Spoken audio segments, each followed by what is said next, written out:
All right, whenever you're ready, Wolf. Okay.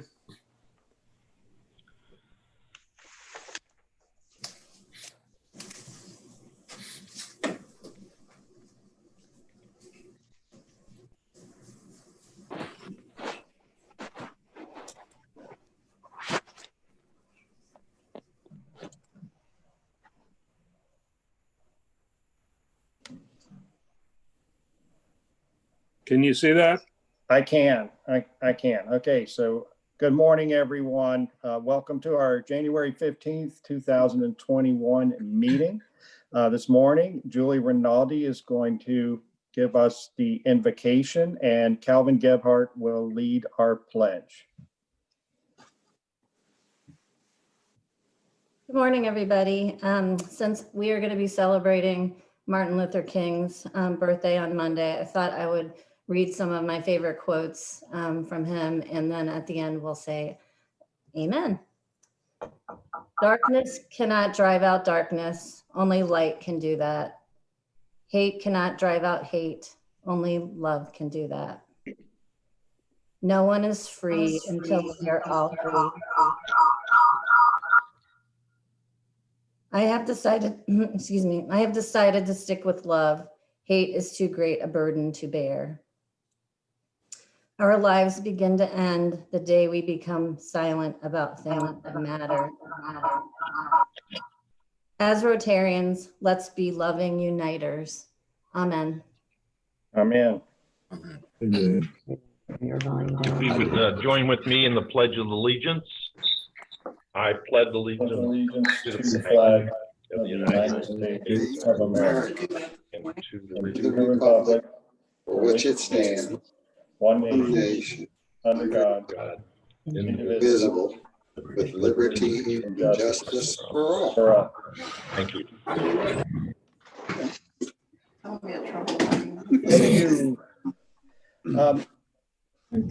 I want to welcome any guests we have this morning. I know Tom Clevin, our District 6690 Assistant Governor, is on this morning. Welcome, Tom. Good morning. Tom Thank will you. be doing a short presentation here in a few minutes. Sue Burness will introduce our speaker as well in a few minutes. Do we have any other guests this morning? Unmute yourself if you need to talk. All right, then I'm going to call on Tom Clevin, our Assistant Governor, who wants to recognize our 125 Club members this morning. Thank you, David. I appreciate it. This morning, we'd like to recognize the members of the DublinAM Club that have joined the 125 Club. And those are the members that have contributed at least $100 to the Rotary Foundation and at least $25 to Polio Plus. And once again, this year, we've had a fantastic turnout so far from the DublinAM Club. And bear with me while I read off the names of those who have joined the 125 Club. President David Bentz, Ken Boltz, Kurt Brown, Louis Cherobi, Frank Clegg, Jack Curtis, Pete Cushney, Ingrid Fields, Calvin Gebhardt, Pete Georgetown, Faye Harriet, Mike Isler, Roberta Kane, Wolf Lant, David Lundergan, Debbie Lutz, Tom McCollough, Dave McKee, Ron Morgan, Dennis Muchinki, Jean Oliver, Marie Patel, Ramona Penland Coyle, Lori Reinbolt, Susan Robinault, Rick Schwederman, Steve Smith, John Susie, Kent Underwood, Paige Vornbrock, Jim Warburton, Richard Weber, Susan West, David Williamson, John Williamson, and last but certainly not least is Phil Yoder. So thank you to all those members who have participated, and congratulations. We'll have another update in the next several months as the district calculates and tabulates the contributions, I'll come back and do the awards. The pins have been sent to each of yours home via US mail. So watch for those. We've had some problems with the mail this year. Some cases they get there in 2 or 3 days. Sometimes it takes a month. So it really varies. And one more item to mention, on Tuesday the 19th, the Tuesday of next week, the district is having a masterclass series at 5 p.m. It's a Zoom event. You can get a Zoom link through the district website. And the topic is, as a Rotarian, how do I impact others? And Gary Saltis from the Westerville Sunrise Club will be moderating that event. So tune in. There's some good classes and they're free, and you can pick up some interesting information there. So thank you all. Thank you for that presentation, Tom, and to everyone who contributed to the 125 Club this year. Our club has such a great turnout for that every year.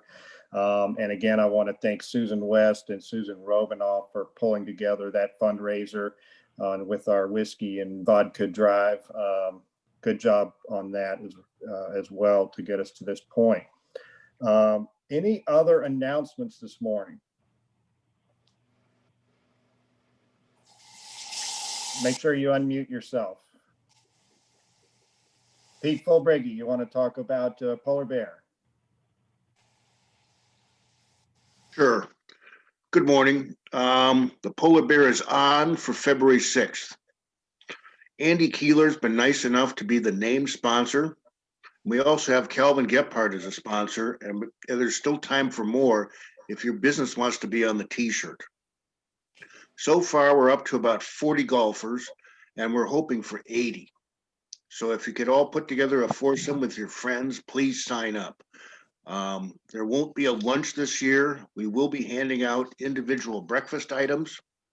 So we won't be having the raffle, but we're definitely playing golf and expecting a big turnout.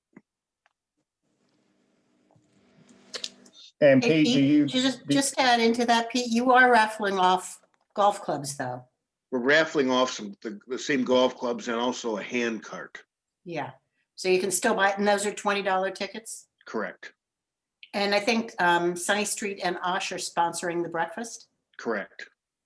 Just want to throw that in. And Pete, what's the date again? February 6th, and it's $60. Okay. And you're looking for volunteers for the day of?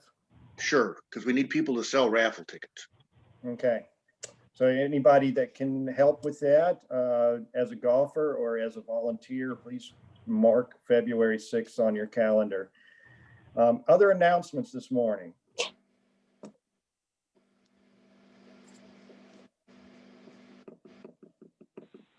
If not, then I'm going to call on Sue Burness to introduce our speaker. Thank you, David. Good morning, everyone. Happy Friday.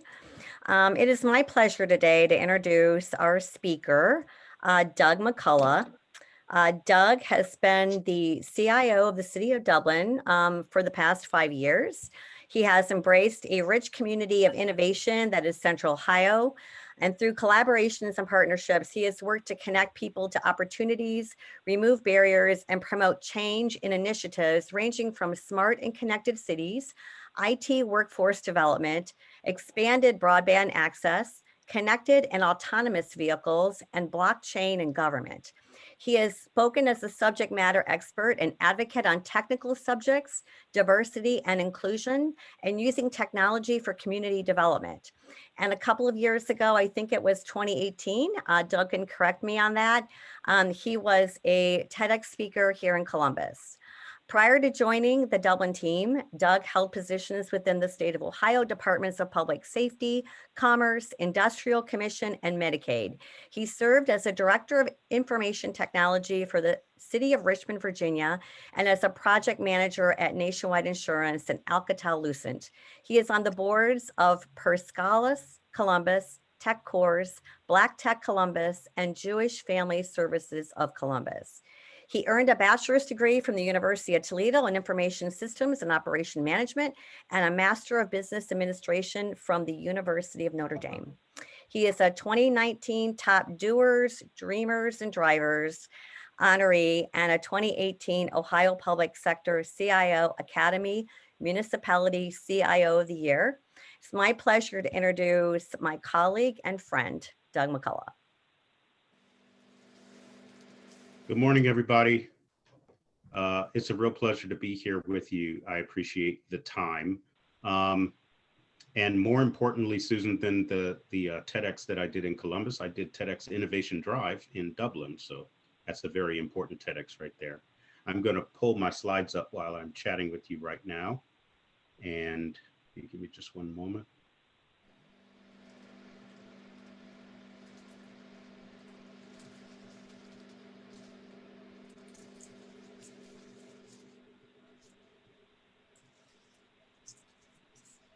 Okay, I should be full screen. Am I full screen there? You are. For everyone? Okay. Earlier on the call, we were chatting and it was mentioned that there are a few people who are technology professionals or have worked in technology, and there's some technology in here.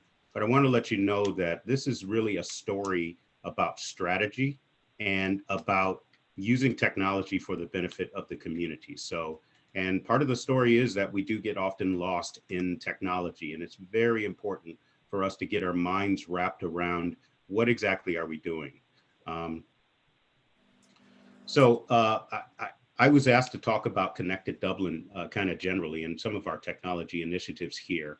And the way that I'd like to frame that is to talk about how Connected Dublin started without a lot of focus and without a lot of clarity, and has now been crystallized into a much more cohesive program. And I'm just keeping my eye on the clock here. A much more cohesive program that is more understandable and really ready to be presented to people like you. So I want to start out with just some history of, you know, how did we get here? What do we even mean when we say Connected Dublin? Because that's very important. And I'm going to go through a lot of information here because it's just so much to this story, and forgive me for that. Please ask me questions afterwards. But there's just a lot of interesting small pieces that are here, and I'd love to just give you an understanding of each one as much as I can. So forgive me for blowing through a lot of this stuff. So everything starts with fiber. And when you tell the City of Dublin Connected Dublin story, our investment in fiber many, many years ago is the foundation upon which Dublin began its reputation as a technology-centered, technology-focused kind of a community. You may have heard this story a number of times before, but we really cannot tell it enough. The investment in fiber is what allowed us to begin really building the juggernaut of our economic development, attracting headquarters to Dublin, attracting businesses and tech workers, and just some of the most valuable assets have come because we made the initial investment with Dublin. And I will tell you that we didn't really know exactly where that road was going to lead. We just knew that it was an opportunity and we jumped on it. It has paid off very well, but I just want you to know that we weren't thinking about a smart city when we started out with our fiber program. Then the concept of smart city began bubbling up a number of years ago. I'm sure you all followed it. And nobody really had a definition of what a smart city was or what did it mean. How do you move forward with a smart city? What happens if you don't go forward with the smart city program? Dana McDaniel, our city manager, hired me as chief information officer to help figure that out. And the idea here was that, hey, there's a lot of stuff going on. We can't develop a program around it without somebody building a team and kind of becoming a subject matter expert in this. Doug, you're the guy, you do it. Figure it out, tell us what we need to do, and engage with the rest of the community to find out what does this mean.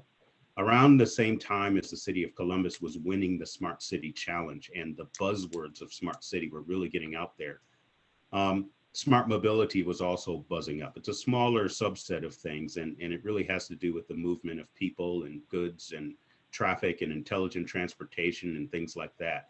the City of Dublin competed for and won the Federal Highway Administration Smart Mobility Challenge, and formed the 33 Smart Mobility Corridor. But at the time, this was also a buzzword, had to do with connected and autonomous vehicles and intelligent transportation. But how does that relate to smart city? And how does smart city and smart mobility relate to fiber and connectivity? It still wasn't completely clear. And intelligent transportation thrown in there. What we wound up with is what I've been calling an avalanche of so-called smart, like IoT, smart parking. You throw 5G in there as a buzzword, connected and autonomous vehicles, data analytics.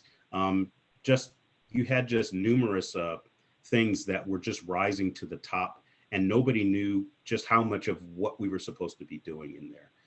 The City of Dublin engaged in a number of these projects. We have IoT, we've got a little bit of 5G in the community that we're experimenting with, and we're experimenting with connected vehicles and smart parking as well. So this is an example of just one of our smart parking projects. We have a strategic partnership with Fujitsu to engage in smart parking. And these are just some screenshots of an example of one of the things that we began doing. Some of you will recognize this as the Derby Street parking lot. We have with Fujitsu a 5G radio, some fiber, what's known as edge computing devices. It's actually a mini data center, which is sitting in a cabinet no bigger than a power cabinet you might see at an intersection. Cameras on top of some of the poles in the Derby Street parking lot. And those cameras gather data about how many cars are in that parking lot and how many spaces are available, and report them back to a dashboard like you see here. So this is an example of us moving forward to try and figure it out. It's a very small project, and it's actually still up and running in the Derby Street parking lot. I believe that this leads us to the concept of a smart city. By itself, it's not a smart city, and it's not connected Dublin, but this is one of the things along the way that we've been building that kind of constructs this type of a program. And I just wanted to give you an example of that. So then we ask ourselves, is a smart city about internal to city government, city administration, city operations? And I'm not sure that's the answer, but we began to pull so-called smart into the city as well. We developed something called the Digital Experience Lab, which was our play at recognizing that we didn't want to put technology in place. We didn't want to put smart in place. We wanted to put experiences in place. And the question we were trying to answer is, what do Dublin residents and businesses and visitors and commuters want? Do they want smart lights, or do they want a smart light experience? And so we got together with staff members, not IT staff members necessarily. There were some staff members in IT staff in there, but we're really talking about non-IT staff people. We have people from building and grounds, and people from the rec center, and people from finance, and people from economic development, contributing to the concept of what digital experience is. And some of the other things we came up with came out of those meetings with the Digital Experience Lab. We did the Go Dublin app, and many of you use that. You'll be aware that the Go Dublin app is really about service requests. But instead of calling the City of Dublin for the chipper service, you can, or even going over the website, you have the app. And if you haven't used it yet, it's really cool. So we have the Go Dublin app that allows you to just do service requests. It cuts down in the amount of time we're spending on the phone. It makes residents very happy because they can monitor the progress of what they've done. So that's a part of our digital experience with the City of Dublin. We've experimented with augmented reality, something called Total AR. And I'm just gonna go, so Total AR is, I don't know if you have any experience with augmented reality. The concept is that you could take your device and hold it up to a QR code or to a picture of something, or you could be standing in a certain place, and you could superimpose data, video, a 3D image, or just some digital information above or at the location where you are. And we wanted to use this to enhance people's ability to navigate a Dublin experience. And that to us gets a little bit closer to the concept of smart. We're still experimenting with this. We have live augmented reality experiments working right now. You haven't seen these things yet because, we want to get it right. And so we're in the process of continuing with our augmented reality things. We've also experimented with a chatbot. Dublin has created a chatbot that we have chosen to call the Dublin Information Bot because DIB sounds cute to us. And the concept here is that if you are on the phone or on an app or on the website, you could ask common questions and our chatbot could answer those. We experimented with this, especially during the beginning of the pandemic, because so many questions are common to so many different people. Are these buildings open? Is the city open? What are the mask rules? Is the pedestrian bridge open? What is going to happen with July 4th? So we experimented with these questions internally. It was not a good moment to try a new service on the outside and let you guys see it yet. But we have this technology. It is developed. We are tying it into our data sources. So you can imagine the value of having information from our Go Dublin app, where you can make a request to something and you could do it through a chatbot instead. We see a future in which you can speak to your home speaker and ask the City of Dublin a question, and the City of Dublin will respond through a bot. I don't know what the future holds, but this is something that we felt we should get our arms around and see if it fits into the larger smart city picture. And then we have some training of black belts in Six Sigma. Many of you will be familiar with those quality management philosophies and programs. And we actually, in order to get to smart government, we actually have to train people to begin to bring smart programming into city operations. And so this is a key part of our ability to develop these kinds of creative initiatives. What are your people doing? Do we have the staff and the knowledge internal to the city to be able to even design some of these concepts? So I want you to be aware of those as internal efforts. This is an image of the Total AR program. We actually demoed it at the Memorial Tournament 2 years ago. And you see in that sort of green cube there, it's something like a QR code, but it's just an image. And if you download the app with the QR code that you see on the screen there and hold your camera over that green cube, then you would see some information. It actually loaded up a video, and we did a joint operation with the Dublin Reality Check program. Some of you may have seen that in the past, and it involved trying to target especially technology workers on the coasts like Brooklyn, New York, or Silicon Valley, and tell them just how much money they are spending there that they could be spending here in Dublin, Ohio, or Central Ohio to attract them here. Companies follow workers, and if we can attract talented workers to our region, then we can attract the headquarters and the big tech companies and the health tech and the insure tech and all of those to our region. So that's our use of technology in order to attract people here. And that was an immediate use case we had for augmented reality. We have other use cases such as Dublin's history and wayfinding and those things that we are experimenting now, but this was the first one that we did. This is just a draw up of the Dublin Information Bot. You can see how cute it is. It is imperative that we get this out to the world because it's awesome looking, but that is just a logo. The bottom line is that, we think that these kinds of services are the wave of the future. Then, I'm sorry, was there a question there? Nope, just hearing a noise. Then we have external efforts, and I've just used the word external to say that, you know, these are not city operations necessarily, but this is us looking outward, and it's relevant to what we would consider a smart city program and how we get to a connected Dublin.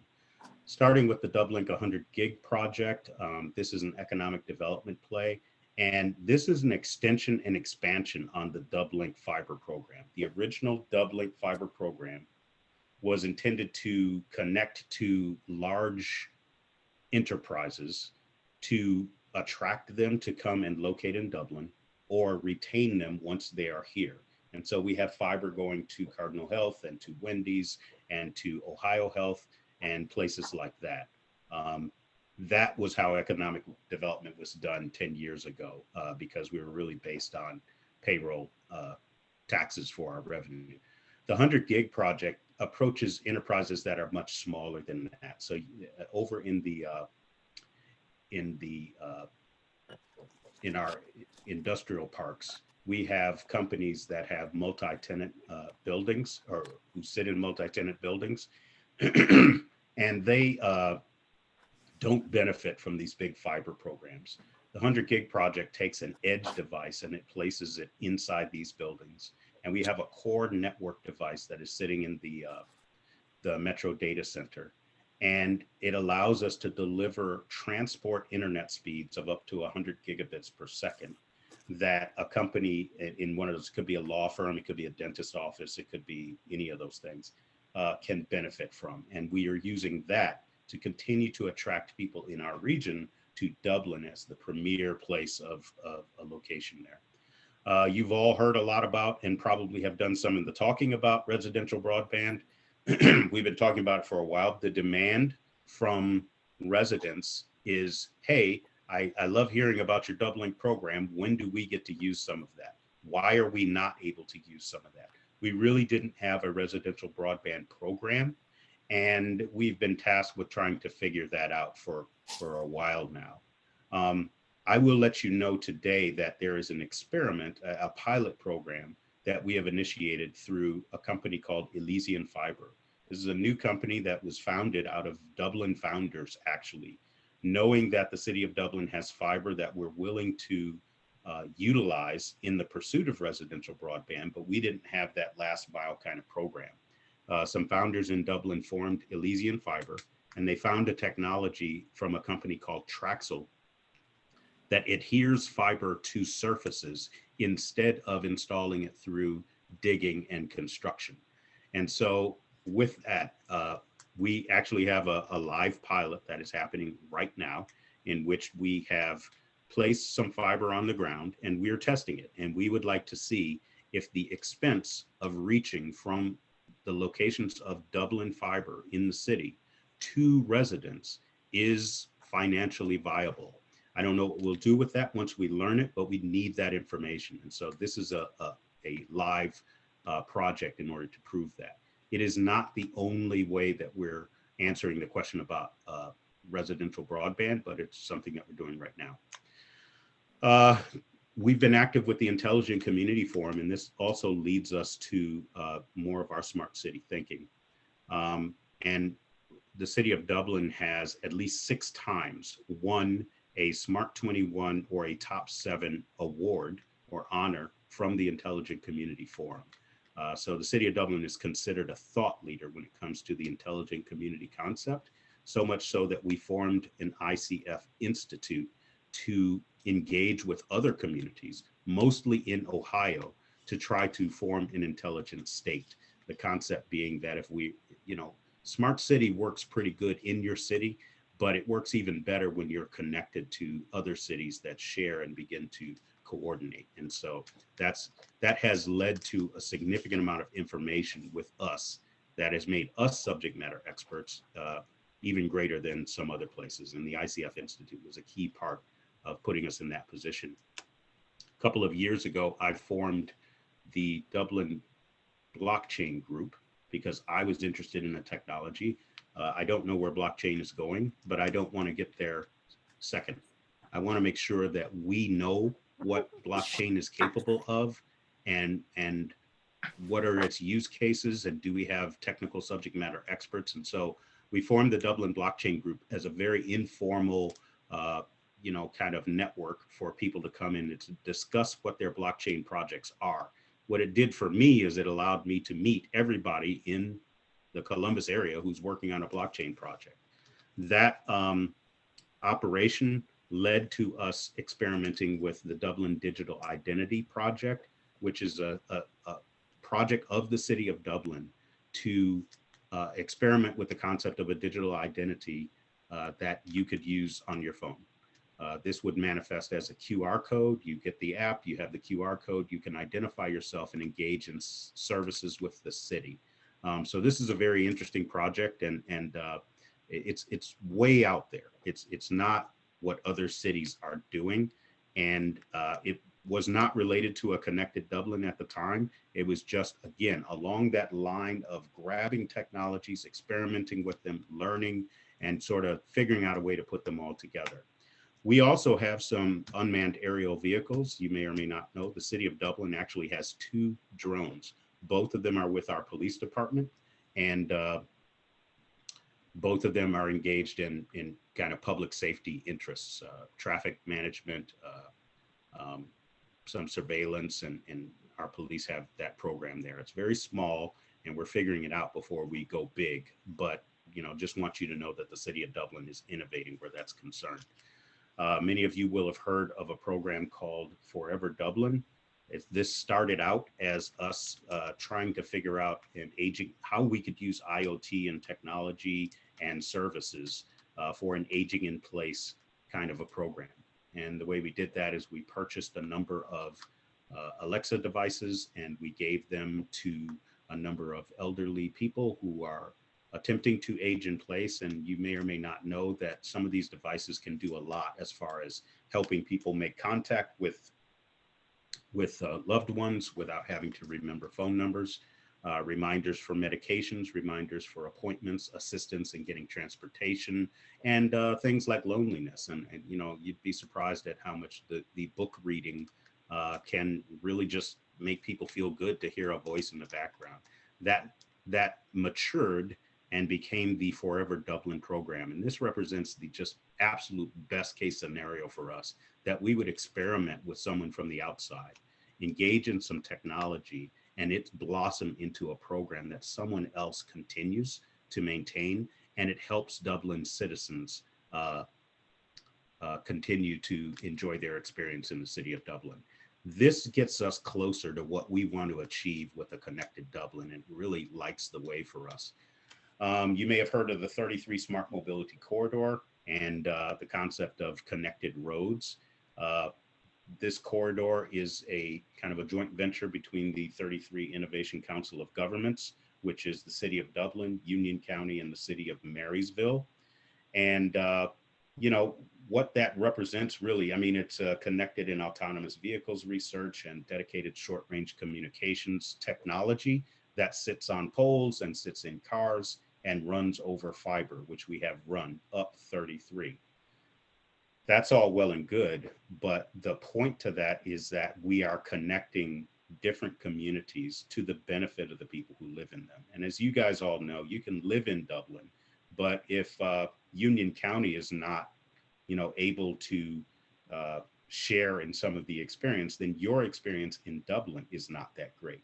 So we have to be connected communities totally. We have that Council of Governments. I'm really pushing through this now, so I'm trying to make sure I get through. And I mentioned the concept of an intelligent state from the Intelligent Community Forum that the City of Dublin is pushing. We also have are participating in and advocating for the Hyperloop concept. You may or may not know that MORPC is championing something called Midwest Connect, and the City of Dublin, along with the City of Columbus and other Central Ohio communities, are supporting that because we believe if Hyperloop comes to be, we want it going through Dublin. We want to be a part of it.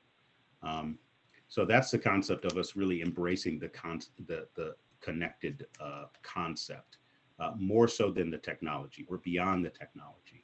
And so in order to make sense of it all, I'm trying to give you a story arc of a beginning that was more chaotic and where there was not direction and cohesive programming, to where we are now in the birth of Connected Dublin, where we have more comprehensive programming and all of our digital experience and our digital identity and our bots and our apps and our services and our programs become a Connected Dublin. The word Connected Dublin is a brand, you know, it's a way of us communicating the total program, but if we can't do that, we just have chaos. We are fortunate to have had a city council goal, a visionary goal of the City of Dublin becoming the most connected city in the nation. By articulating that goal, City Council directed staff to pull together all of these experiments and concepts and pilot programs into something that could be funded, could be monitored, could be accountable. And so, as we would expect, our City Council just helped us really direct ourselves towards what is now becoming Connected Dublin.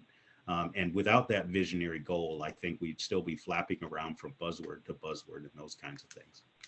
The 33 Smart Mobility Corridor is being rebranded to something called the Beta District. And the concept here is that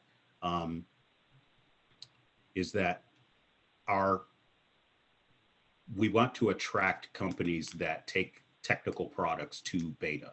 And as you know, with a product, that when something is on the bench and being designed, it's called it, and you test it, it's called alpha testing. And when you take it out to the public and you want to see it work in the real world, it's called beta testing. So we want a beta district where you can test your products and your services.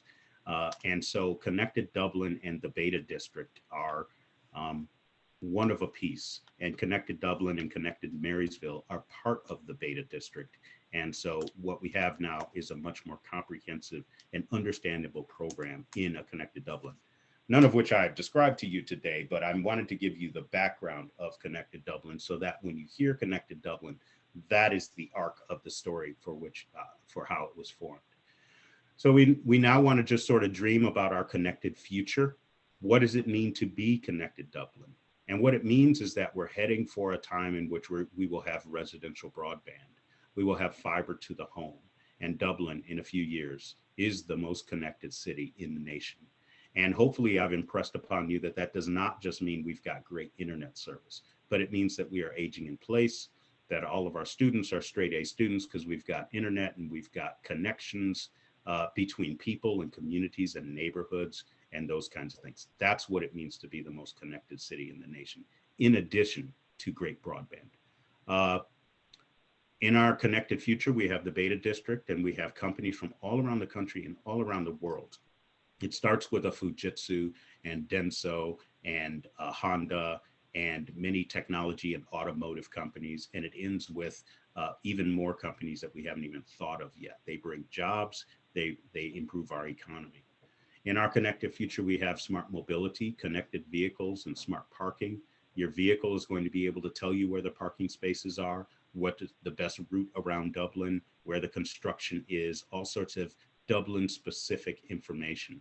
And we will have intelligent transportation that integrates with the city of Columbus, with the interstate, the state of Ohio and Drive Ohio. And we will have autonomous trucks and delivery, and this includes some of our drones as well.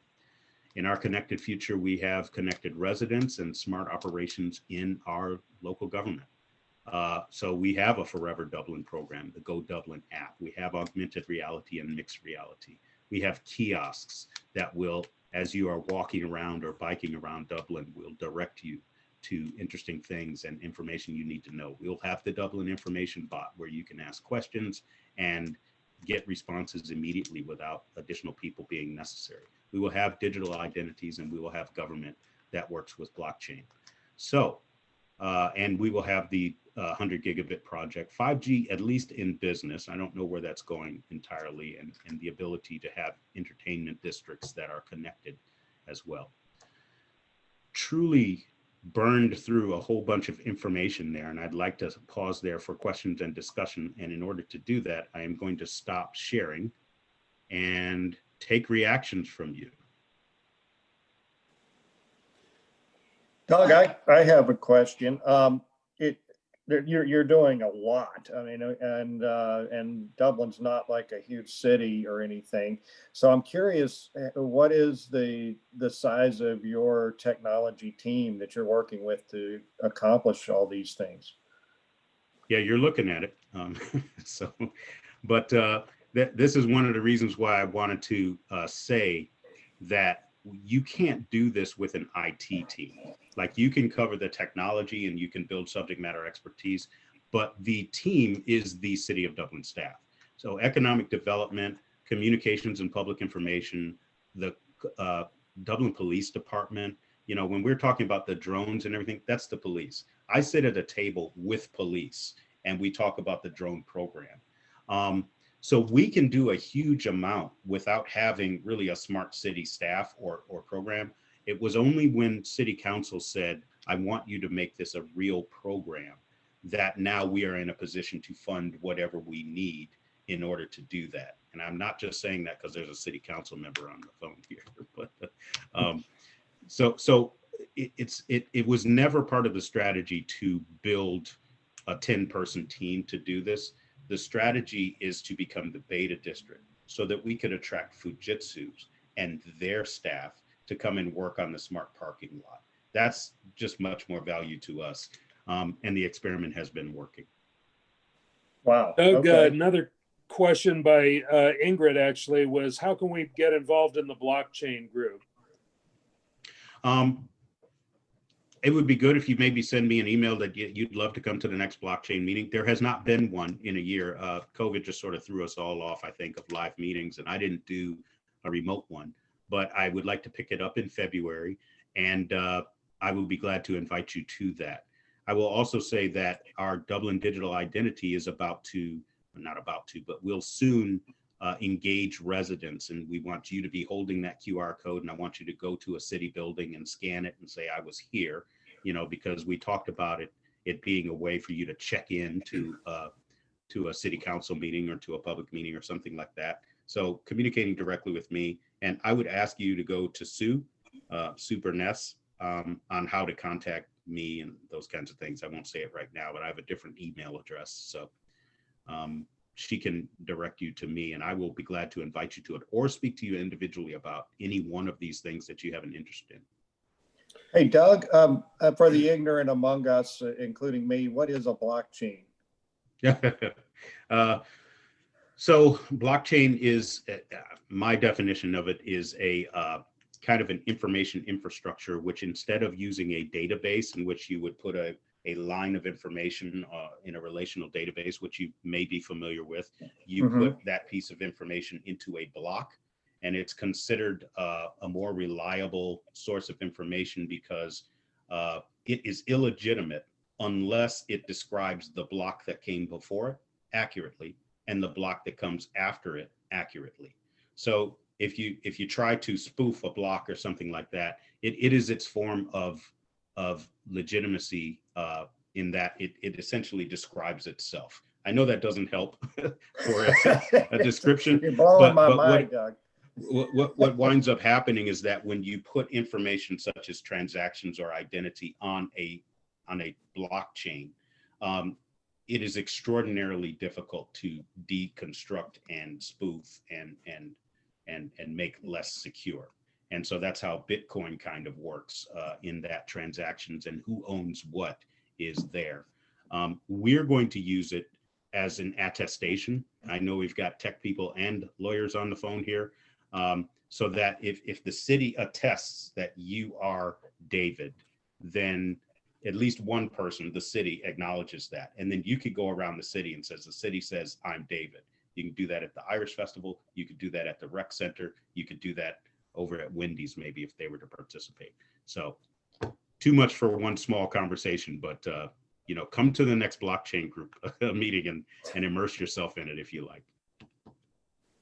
I have a quick question. A lot of small businesses moved into their homes during the pandemic. And I know one of the big goals is to get people back renting offices and get to bigger businesses. But with 5G and the fiber work that you're doing, is there any consideration for businesses that are being run out of the homes to give them the advantage of those technologies? There are. there is our situation now is a love-hate relationship with technology and what things are. And the love thing is that we've gotten people here and we want people to be happy in Dublin and work in their homes and be successful and thriving in either small or really large businesses. And the hate thing is that, you know, we're losing visibility into the payroll taxes that we would have had access to if people were sitting in a nice Class A office space that we've made a big investment in. And so part of the challenge and the charge to someone like me, and not just me, our economic development, communications and public information and other Dublin staff, is to figure out how do we meet the moment? How do we, you know, sometimes you have to cannibalize yourself in order to be disrupted and be ready for the future. And COVID has done that to us. We could have come up with a great plan with a 3-year time frame, but it compressed that into 3 months. And so now we've got to figure that out. Part of council's goal to become the most connected city in the nation is related to that. We don't want to lose people, and communities will. They will begin to lose people if they don't have good connectivity, because people have to do business. They have to do the video, and students have to be learning. And if we all went back to office spaces in schools today, it doesn't matter. We are going to be back in our homes again. The cat is out of the bag, and we've got to make a way so that it is economically attractive to workers, business owners to live in Dublin neighborhoods as well as go to offices. So we want to construct the world-class scenario that allows people to do that. And that's what Connected Dublin is intended eventually to do. Thank you. Thank you. Okay, we are out of time. Doug, I want to thank you for being here today. It's an incredible story, and it's just another reason that we are blessed to live and work in Dublin. We've got such a proactive city government and city council, and really looking into the future and helping to take us there successfully. And I thank you for your work and for sharing the story with us, because when you were talking, I was thinking, oh, you must have like 100 people on your team. so it's really amazing what you do with the resources you have and how far we've come. Thank you very much. It's been a pleasure. Our next meeting next week we will hear from Dr. Lori Kepford, DVM, with Providence Therapeutic Equestrian Center. Our quote of the week comes from Dr. Martin Luther King. Monday is MLK Jr. Day. And this quote is also a short prayer, which I think kind of gets to the meaning of life. And he said, "Use me, God. Show me how to take who I am, who I want to be, and what I can do, and use it for a purpose greater than myself." Thank you, everyone, for being here. And I will see you all next week. Have a great weekend. Bye, everyone. I just want to say happy birthday, Claudia. Happy birthday, Claudia. Thank you. Thank you very much. Everybody have a great day. Bye.